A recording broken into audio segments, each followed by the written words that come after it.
Hello, everybody, and welcome to another great episode of My EdTech Life. Thank you so much for joining us on this wonderful day, and wherever it is that you're joining us around the world, thank you, as always, for making us part of your day and part of your listening pleasure. And as always, thank you so much for your continued support of this podcast. As you know, we do what we do for you so we can bring you some amazing conversations here into our education space that can help build us up and just help us grow professionally, personally, and also to learn from different perspectives. And so I'm excited for today's chat. But before we dive in introducing you to my amazing and wonderful guest, I would love to take this time to thank our show sponsors. Thank you so much to EduAid, to Content Clips, to Goose Chase, and to Lucid for Education. Thank you all for your support.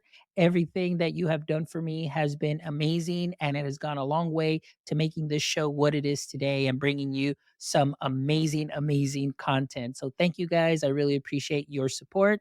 And to all of our audience members, thank you as always for following us on all socials. And thank you to all our new YouTube subscribers. As you know, we're almost getting to the 1,000 subscriber mark. So we really appreciate all the likes, the shares, and the follows. Well, I am excited to welcome this past guest.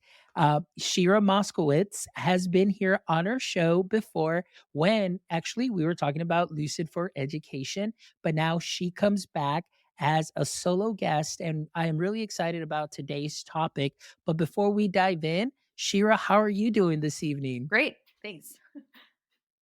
I appreciate it. Thank you so much. How was your day today at work? Busy, as always, but also as to be expected, I think.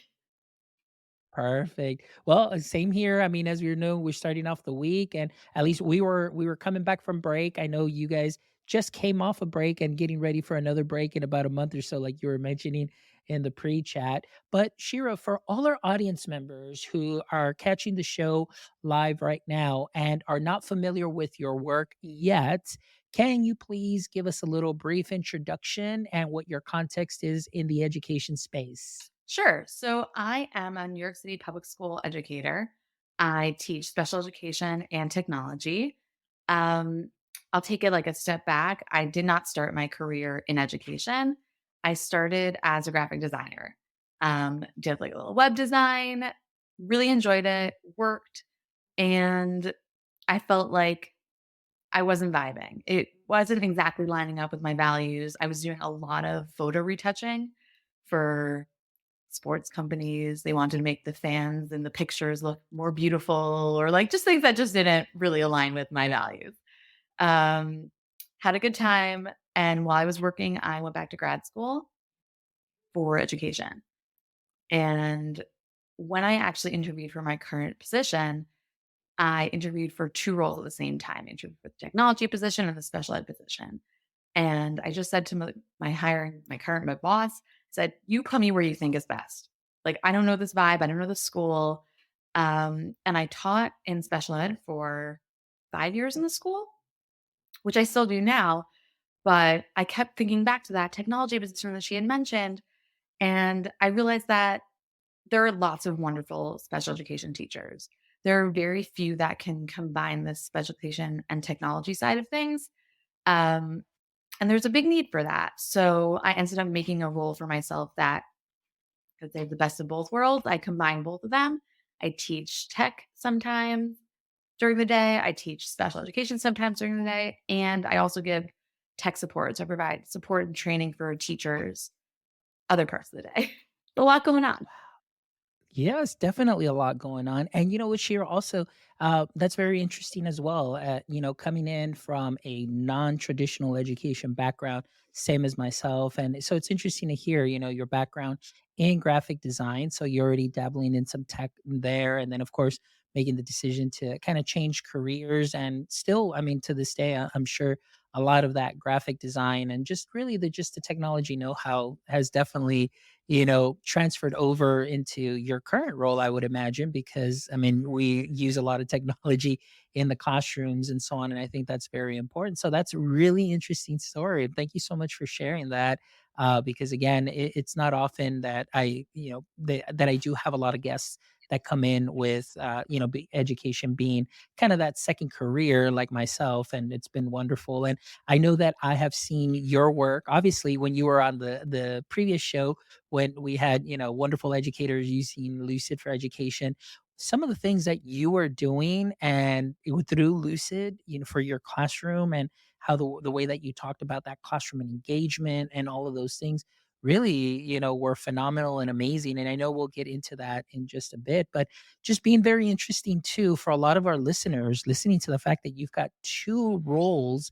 So you've got the special ed teacher, educator side, but then you are also doing technology and training teachers. So please tell us a little bit about that in your kind of, maybe, I don't know, a day in the life of of how your day goes and how you balance the teacher side, and then how you balance the digital coach side or tech coach side. So I would love to hear a little bit more about that.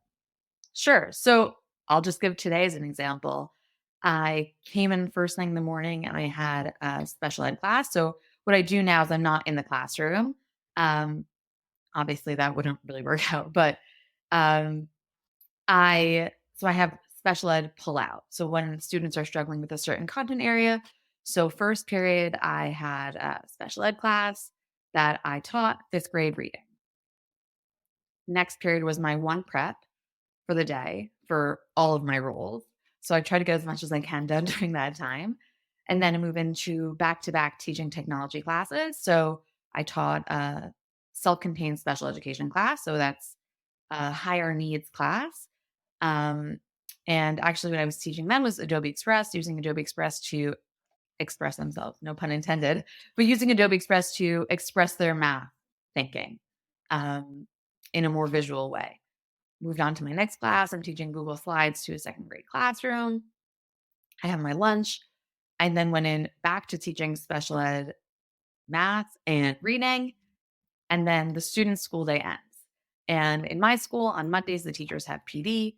So I participated in some PD where I was learning, but then there was also time where I was teaching the special education teachers about an app called Class Stars that we're using in our school to manage behavior.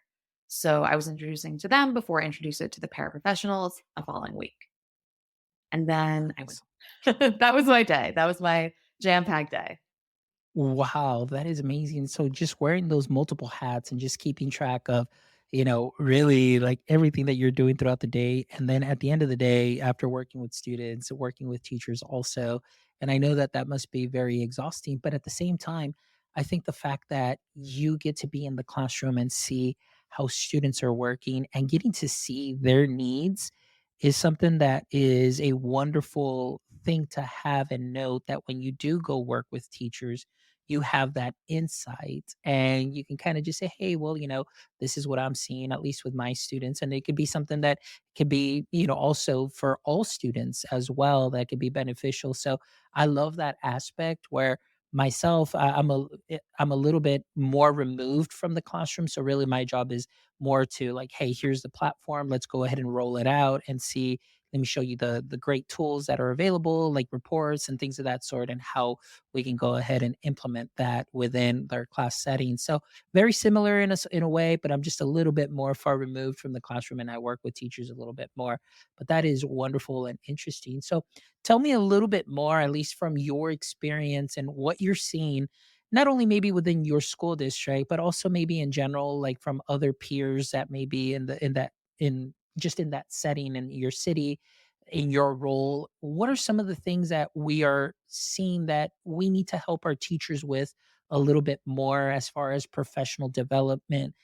And even more so now in this age where we know what we're all talking about, AI, and we're talking about several platforms that are out there.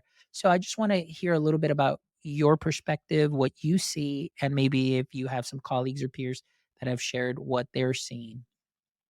So I definitely think AI comes up a lot. Obviously the buzzword now, but I think taking a step back, a lot of people's concerns about AI are more related to not understanding what it is, right? So when we talk about technology, PD in general, providing teachers access to understand what platforms are and without assumptions. I find that a lot of times teachers are approached with either two camps. One, it's that teachers know nothing, which may be the case about certain platforms, without the resources to learn about it. They may not know anything about it. So you need to start from scratch.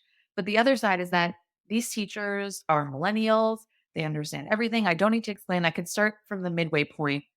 And even if someone knows lots about technology and they grew up in the era where that is accessible to them, that doesn't mean that they understand educational technology or best practices for using it. Especially when we talk about new teachers, they're learning so much just about being in the classroom that them throwing a platform at them and saying, you could figure this out is not realistic, but it's happening so often. So I think recognizing that, I don't want to say that bias, that's not the right word, but recognizing that that's where a lot of teachers are being taught at, and then taking a step back and saying, I'm going to give everyone that overview, and then also dive in, because regardless of age, there are going to be some teachers that are more comfortable with it, some teachers that aren't. So when I find that with everything that I'm doing, and specifically in my own school, like you said, the benefit of my job is that not only do I get to teach the teachers, but I teach the students. So almost any platform that I'm teaching teachers, the students already know about. They've already learned it. So when I pass that off to the teachers, it's because your students are competent in this. Here are other ways you can use this in your classroom, but you don't need to teach them the technology because I've already done that. So my fifth graders used Adobe Express to make their yearbook. Now they can go off and do other things. They can design posters in class to represent what they're learning in other content because they know how to do it. All the teachers have to do is say, go onto Adobe Express and they know what to do. Obviously, there's always more to learn and more to do, but they'll explore them. And the kids, we can trust the kids to do that on their own. And I think that taking those two lenses, and then that applies to everything. That applies to AI, applies to everything else. I think the other thing that I notice a lot is security.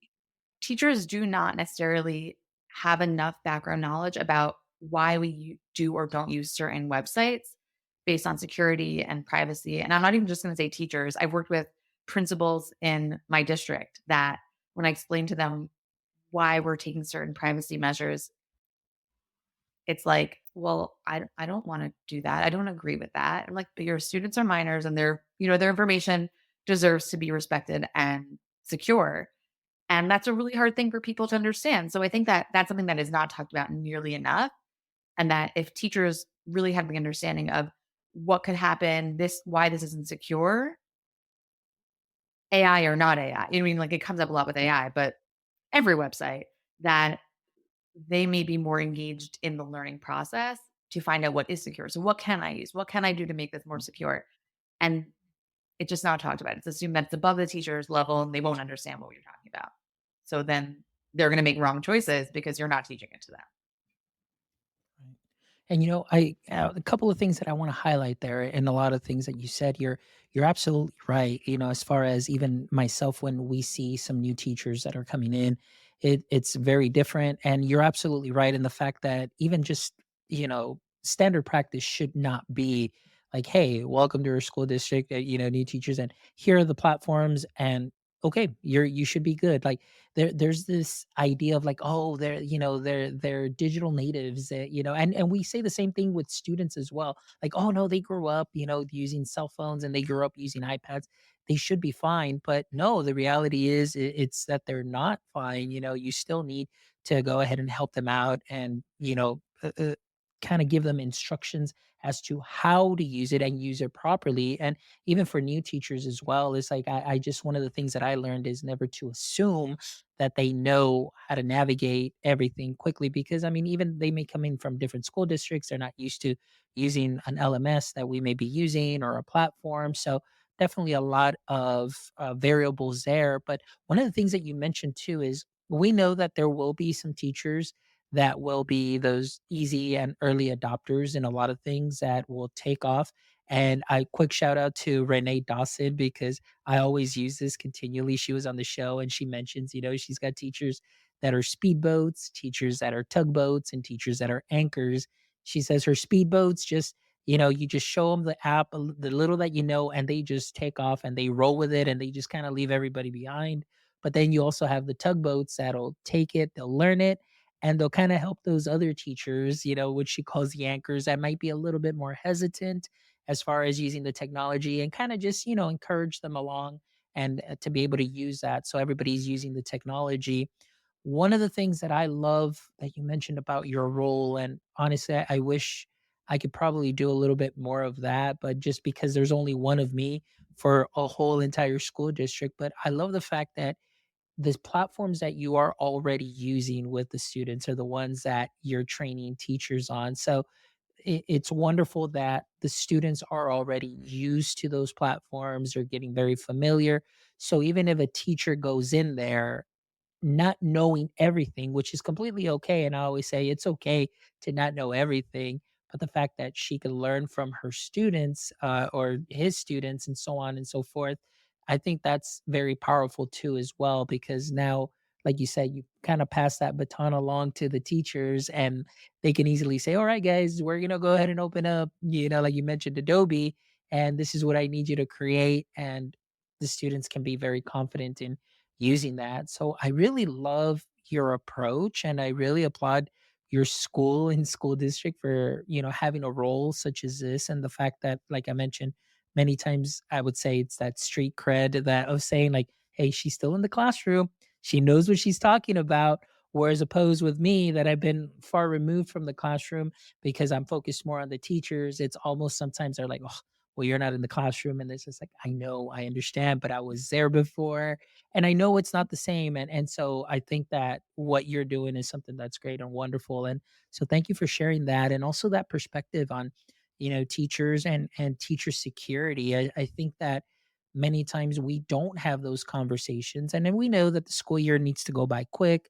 Curriculum goals need to be there. You have to be at a certain point on your curriculum by a certain time, and we miss out on a lot of those conversations. And one thing that you highlighted, whether it's AI or not AI, many platforms, we need to obviously make sure that we're using something that is not going to be harmful to our students or even our teachers as far as data privacy. So those are some very important conversations. So as far as your line of work and what it is that you're doing and the experiences that you've shared with us, what would be some of the things that you feel that we could do a little bit better?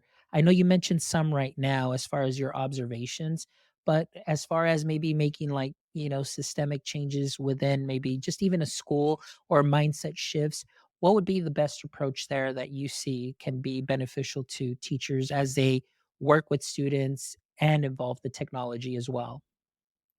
I think that the way that I talk about teaching technology to my students and the teachers, to be honest, is that I'm not teaching them to play games. Like my students already know how to pick up a video game and engage.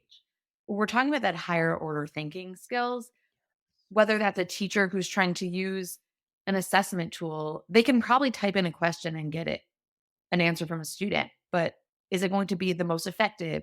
Is it going to be using every feature and every option and highlighting every student's strength? In the same way that a student, if I present a platform to them, they could probably figure out something, but they're going to figure out exactly what I want them to. So everything that I do with students and with teachers is tied into content that they're learning in the class. I teach them technology as a standalone subject, and therefore I have buy-in from my teachers. And I think that that's not really done enough, even within my district. I don't know. I'm very lucky to have a supervisor and a principal that gives me the leeway to make those choices. Um, there's also not yet any standards or requirements for New York City elementary schools and technology. So it's kind of a little more open ended right now. That may not always be the case, but everything that I do is tied into other content. So when I'm teaching programming with Scratch, they're programming either the cause and effect in science or sequence of events in history. There's always something tied in. So then the teachers also have buy-in to learn it because it's not just this program that they're working on in technology class and has nothing to do with what I'm doing. They often work on that end of unit project in my class for their teacher's class. So the teacher kind of wants to know what's going on too. So there's more buy-in. It also feels less forced because I'm not saying, here's this extra thing that you have to learn. It's that here's this thing that your kids are working on that you will make your life easier, that you won't have to grade an essay for because the kids are going to produce an animation about, the cause and effect of the American Revolution. So taking this away from here's an extra thing you just have to add on, it often means also here's an extra thing you have to find time in your day to teach. And if we remove that onus from the teachers, it's that I'm going to support you, but I'm also taking away work from you, right? You don't have to do this test. You don't have to do this essay, whatever. For me, that every end of unit assignment is something more creative. I'm passionate about it also because it gives more students an opportunity to shine. So teachers are bought in, students have buy in. I don't see any negatives to it. I wish that there were more schools that did that. Yeah, and a couple of things that I want well, that I want to highlight that you mentioned is, the ability, like you said, for a student to be able to share their learning in a different modality. It doesn't always have to be the same type of assessment, whether it's multiple choice, whether it's a Google form, whether it's, maybe even just something on paper or anything of that sort. But the fact that you are kind of raising them up in the use of technology and using it correctly.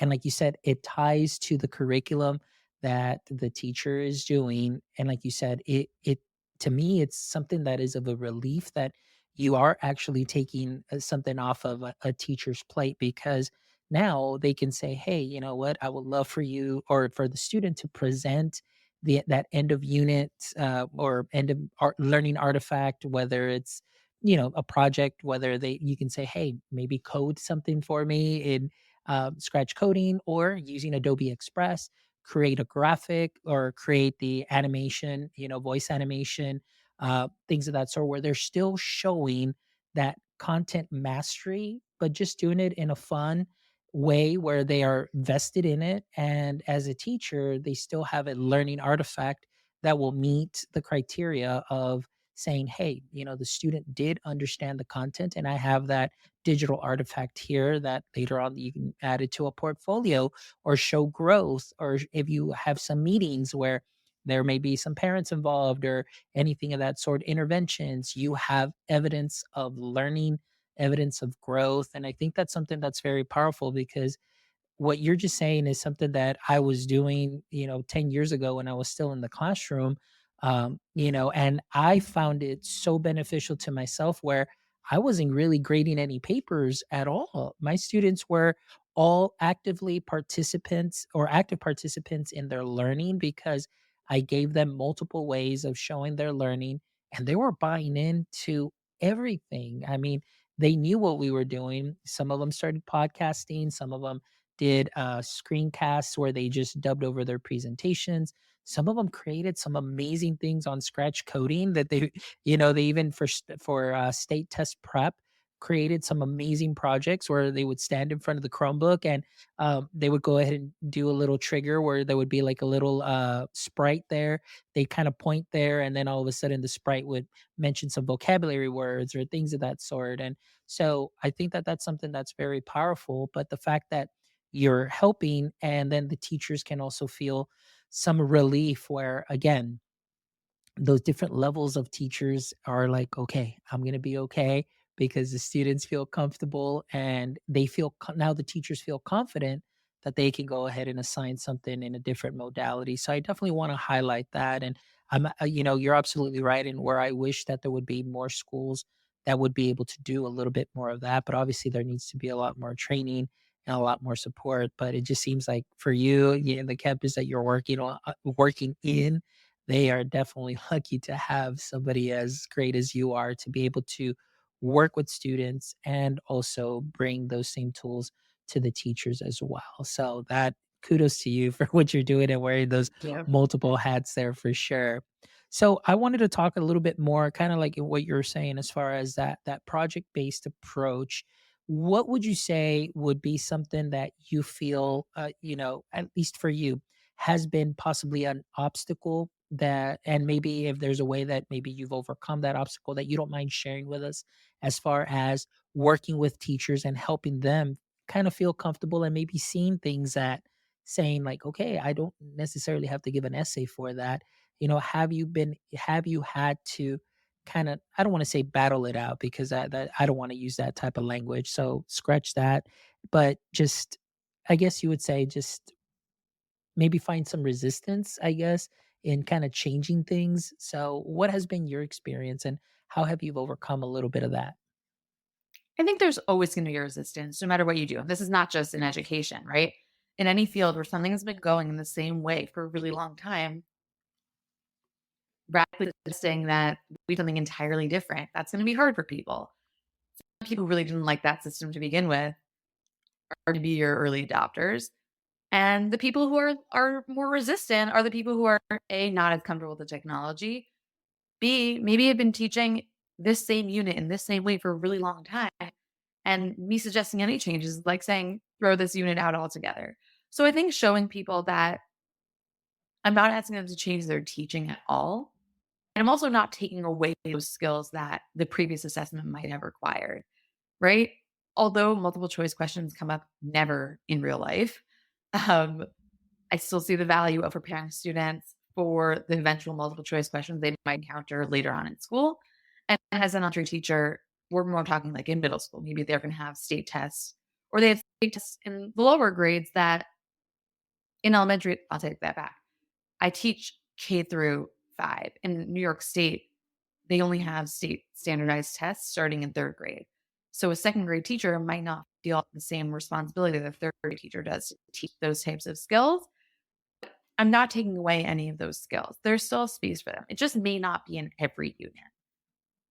And I often highlight those students that have learning or thinking differences, whether that's an official diagnosis or they're just challenged, or right now, at least in our state, we have a lot of migrant students. So students are coming with not the same language skills, probably not the same amount of schooling. And if they did go to school consistently, it didn't look the same. So we're dealing with an environment where we're having lots of different needs coming into play. And this kind of an equalizer where every student has equal access to this information, to this knowledge. And for the teachers who are really, really resistant, this is where their grades come into play. Sorry.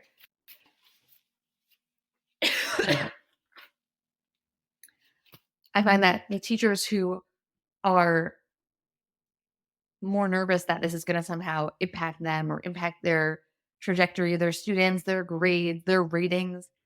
If you had a student who has never taken a test before and maybe can't even read the language of the test, a standard on paper test, the likelihood of them succeeding is very small.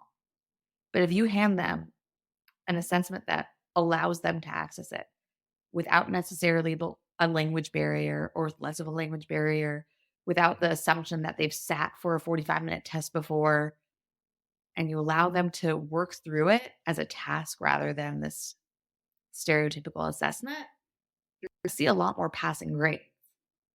So if people are worried about ratings and those types of things, which does come up, and I'm not going to take that away. Their teacher, this is part of your profession and you want it to reflect you well. I think this is a tool to access that knowledge for more students. So I get buy-in sometimes when people are worried about the results and saying that the results will actually be better. Yeah, absolutely. So now that you mentioned, K through 5, and you mentioned some of the student population that is coming in, you've got emerging bilinguals, you've got students that are coming in just from different countries and so on. And then aside from that, you're working with your students as well. So one thing that I want to ask you is talk a little bit about accessibility, and accessibility tools, because I know that that can't be easy at all whatsoever. Like for us here, being in a very different demographic than what you're seeing, really like the influx that we get here because I live in the most southern tip of Texas. So really, a lot of the students that we do get are emergent bilinguals, but they're Spanish speaking students first. So it's not. I'm not saying that it's completely 100% easy because there are some teachers that may not have that language skill also. So we still need to have some accessibility tools. But for a lot of us, it just makes it very smooth and easy because as long as you speak Spanish, we're going to be good. But for, where you're living in New York, I would imagine that it's not just Spanish speaking and you've got different dialects and, from all different countries. So, as far as accessibility and making sure that, those students that are coming in have great access to, the same education and the same resources that everybody else has, what is it that you're seeing, and maybe what are some of the tools that you may be using, because I think this is a very important topic that we, maybe oftentimes is not really shared, but I would love to hear your perspective because you're in the classroom and you see this firsthand, and also you get to see the teacher, I guess, side of it, and the reactions to it and the help that they need. Can I, pick your brain as far as your perspective Yeah. and your experience on this? So I think that starting point that I only use resources or tools in my classroom that are going to be accessible. So, yeah, sometimes that means I have to translate into 6 or 7 different languages, but, I can give another shout out to Adobe Express here. I promise they didn't sponsor this, but they have an awesome translate feature that with one button, you can pick a bunch of different languages, translate captions on videos and worksheets and so many different things, presentations. So, I'm never presenting in a situation where students don't have the language access available. The one thing I'll say is that that's the assumption that every student can read. Is not the case, even in their home language. So a lot of times I will walk around with um, a tablet or my phone even and use Translate to just make sure that we're baseline that they understand what is going on. And yes, that sometimes takes longer, especially if I'm doing multiple languages, but that's just our baseline. That's the reality. Um, and to be honest, that was always the case. My school was always it's in a immigrant neighborhood. So this has been the entire time that I'm teaching in this school. That's how we teach. Uh, but the other thing that I like to do is I like to point out and teach the accessibility features, not just for language, but for all types of learners when I'm teaching. So if I'm teaching something with Google Docs, I include in my lessons any accessibility features like voice typing or speech to text for everyone because it helps everyone, right? This universal design for learning that it doesn't hurt anyone, it helps everyone, and some people need it. So it's part of what we do. Like I'm thinking of my upcoming units, we're talking about spreadsheets. So I'm going to point out those accessibility features in Google Sheets from the get go so that for the kids that can't do the assignment without it, they have it. And for the kids that want it, great. The one issue that I'll find is that when I teach speech to text, not everyone needs it, and it does cause a problem when 32 kids use it at the same time because the microphone will be picking up from more than one kid. So all I say is that you find a best space that works for you and you find the tools that work for you. So if a kid I'm not gonna police accessibility features, right? If a kid wants to use it, that's great. Find the best space for that. That may mean that working at your seat, 2 inches away from someone else is not the best space to work. That's okay. Go find somewhere else. Go sit in the corner. Go sit next to a bookshelf. I don't care. Um, and to be honest, that's already a rule in my class in technology classes that you sit wherever you want, wherever I say your best space for learning. So it's not any different. It's just that you may find that you're sitting next to someone and you both want to use this tool and it's not working. Okay, go find a different place to work. Um, but other than that, that's the only accessibility feature that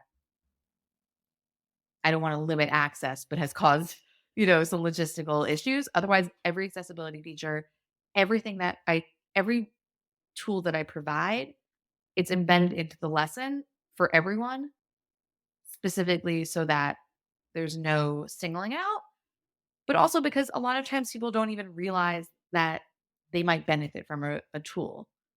So, like speech to text is a specific example that if you have trouble with writing, that great, it's there for you. But when I talk about things like,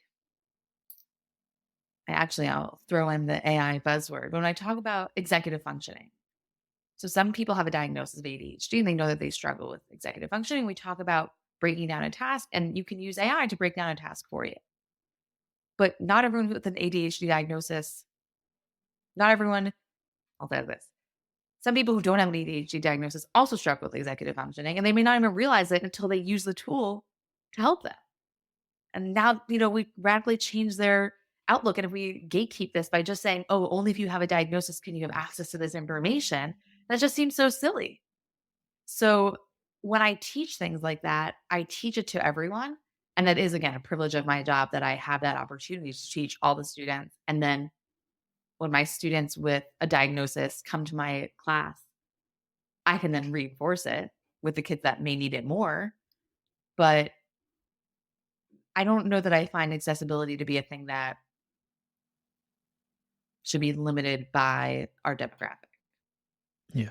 And that's well said. I mean, you hit on a lot of things that I definitely want to unpack a little bit just because of my experience and my experience with one of my great friends, a great colleague, a math content specialist. And, we always talked about MTSS, multi tiered systems of support, UDL.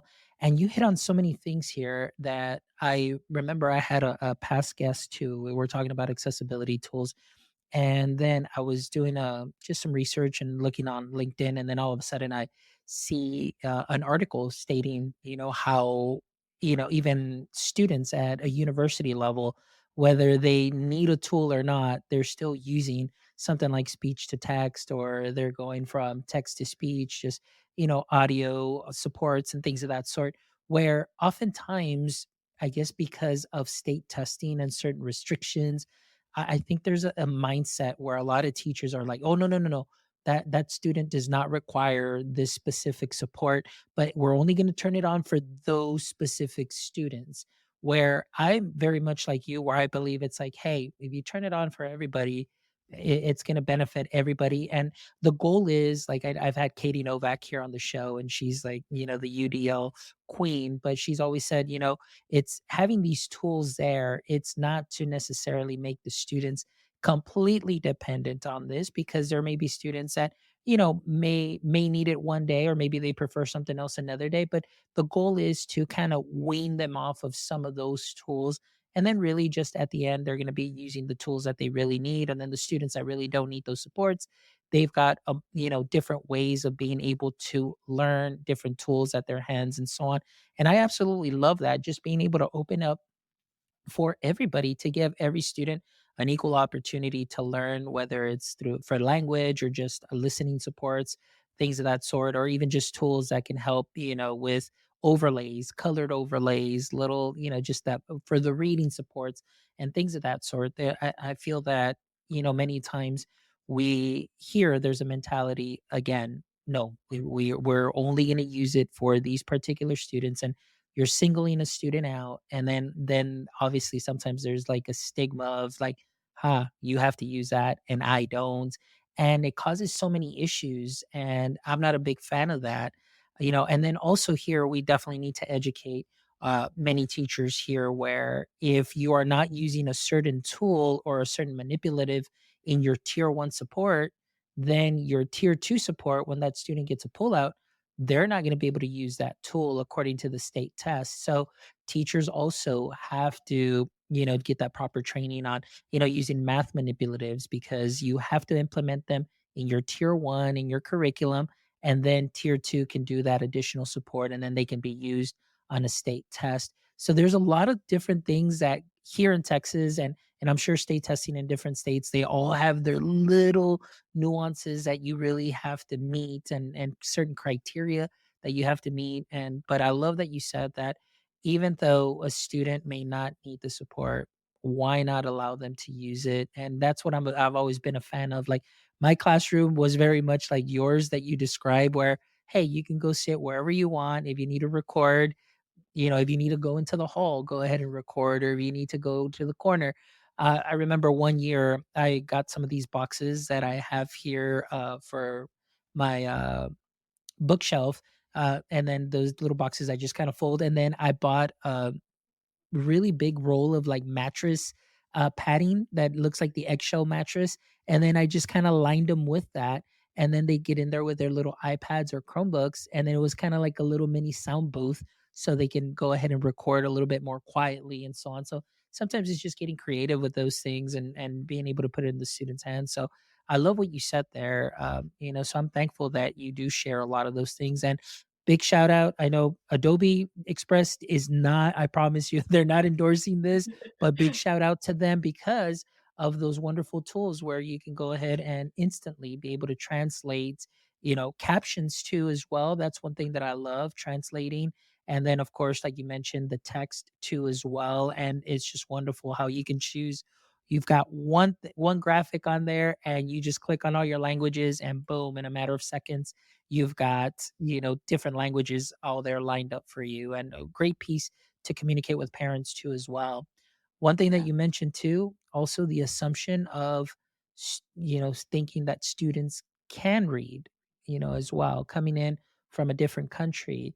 One of the big shocks that I want to share is during COVID, obviously everything, we were locked in and everything was shut down. Well, we had parents that were needing support and we were sending things home. And then that's when I realized there was a parent that contacted us and said, like, hey, well, I mean, I'm having trouble here because I can't read.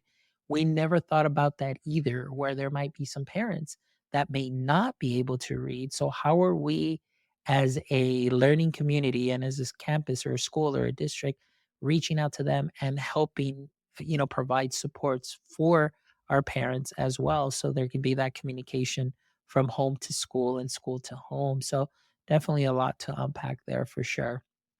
So, uh, okay, so we'll here. I guess we'll do a little break right now, and then. So, is there anything else that you want to just like dive into? I just wanted to add in like one tiny bullet point about accessibility features is that there's also this misnomer that if I give them this accessibility feature, they won't ever learn the skill. And obviously, my class experience is not a sample size enough for research, but just for my classroom, I have never met a student who does not want to read or does not want to write or does not want to be able to do the skill that whatever the tool is supporting them with, they want to be able to do it. So giving them that support, which I sometimes get from teachers pushback and sometimes I get from parent pushback, giving them that support is only giving them a step into the game, right? So if they can't read and making reading harder for them, they're just not going to be interested in reading or writing or whatever it may be, math, engaging in larger text, whatever it is. Giving them any support is not taking away that desire. It is only allowing them to engage in it so that they could one day do this either without the tool or with the tool. Sometimes a student, their capacity will always be they will always need that support, and that's okay. But for the people that can learn and one day get beyond that, giving them the tools, only making sure that they're still interested and still invested moving forward. So it's interesting because I sometimes have teachers saying that like, I don't want to cripple them by the, and say it's the exact opposite. Taking that tool or not allowing them to use that tool is what is crippling them. If you want a kid who wants to read, give them books and give the books however they can read them, however they can access them. So that one day when the opportunity arises, they will pick up that book and read it on their own. If you make them not interested now, they won't be interested later. Oh, I love that. That was so powerful, Shira, because again, going back to one of the battles that we have in our district is the use of math manipulatives. And I think it's that mindset too, where it's like, well, you're giving them the way that they're getting the answers. It's like, well, isn't that what we want them to do? It's like, yeah, but now they're dependent on these manipulatives and I need them to know the standard algorithm and this. I was like, but wait a minute, let's unpack the standard. The standard says using math manipulatives Yeah. and algorithms. It doesn't say algorithm, it says algorithms. So then the teachers are kind of like, oh, I was like, yeah, like this is the standard. We need to unpack that. And it's not just the traditional standard, you have those concrete objects. And so, but that stigma has always been there. It's like, oh, they've got to use manipulatives. So, like we're crippling them, where or some teachers, well, you're giving them an advantage. I was like, well, that's what the tool is for, to help the students succeed. And there's countless times where we honestly, like you mentioned, too bad we couldn't do a study. There isn't enough of big sample size. But when we do give the students the math manipulatives, they are so successful in figuring out, division, multiplication, addition, and subtraction in a far easier way, whether they need the tool or not, but you're developing that skill. And ultimately, the students that can continue to excel and they pick up on it, sometimes they'll wean themselves off and be like, oh, okay, I got this because now I can picture it mentally, or I know, drawing sticks and, Right. using my fingers, those are manipulatives. But then, like you mentioned, teachers will say, no, well, I'm going to take that away from you. You need to have these memorized and you need to make sure that you know all your math facts. I was like, yikes, that's kind of the way that I grew up. Like, you have to memorize your math facts and recite them. But then what we found out is, when I see students that write down, one of their strategies is, I need you to write down your multiplication chart before you start your math test. If one student gets one math fact wrong, the whole chart is off. So we always tell teachers, it's like, it's better if they just, work on multiplication tables and they can work with that instead of having the chart, because they'll fill in the chart and then sometimes we find a lot of errors in the charts, which, the students, it doesn't do them any good. And then there's teachers that'll say, no, well, you need to memorize it, you can't use your fingers. I was like, but these are manipulatives, they're concrete objects.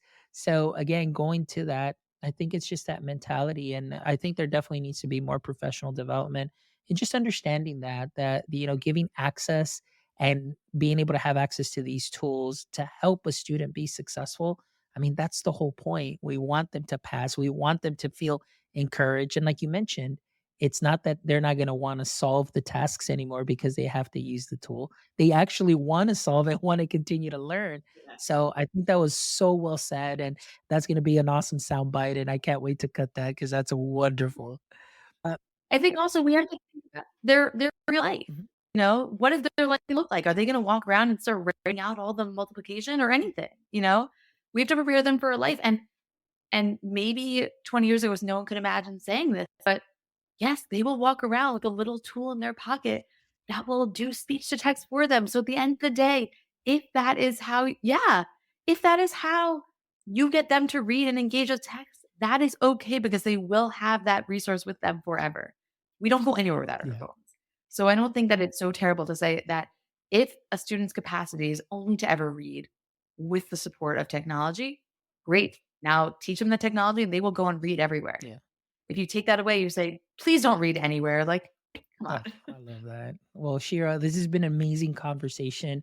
Thank you so much for being here and just sharing your passion and obviously sharing a very unique role. I'll be honest with you, I don't think I've met anybody else that is in a role like yours. You're the first person that I meet that is both, teacher and also tech coach in that sense, and this at the same time and wearing those multiple hats. So, I mean, kudos for what you do and it's just amazing, and definitely your school is very lucky to have you, and and I'm sure that your teachers appreciate all the work that you do, and the students also just sharing different ways of expressing their learning and engaging them in the content where they are encouraged and they are excited to continue to learn. So that's wonderful. So I really appreciate you being here and sharing that. But before we go, you know that we always love to end the show with these last three questions. And I know that you're already familiar with the format. I think from the last time that you were on, I did change the last question. So I don't know if that one might catch you by surprise, but I think you've listened to a couple of shows where you are kind of familiar with Just a couple. last three questions. So the first question for you, Shira, is, as we know, every superhero has a pain point or a weakness. And we know for Superman, kryptonite was his greatest weakness, or that one pain point that he had. So I want to ask you, Shira, in the current state of education, what would you say is your current edu kryptonite? I think we kind of touched on it, but my biggest pain point is teacher training not providing enough awareness about educational technology, just with the assumption that you're a millennial, you can figure it out. And I know professors in many colleges, and they can just, either demonstrate with their own teaching using educational technology or have a course on it, but it's not being supported enough to the point that I think that it should be.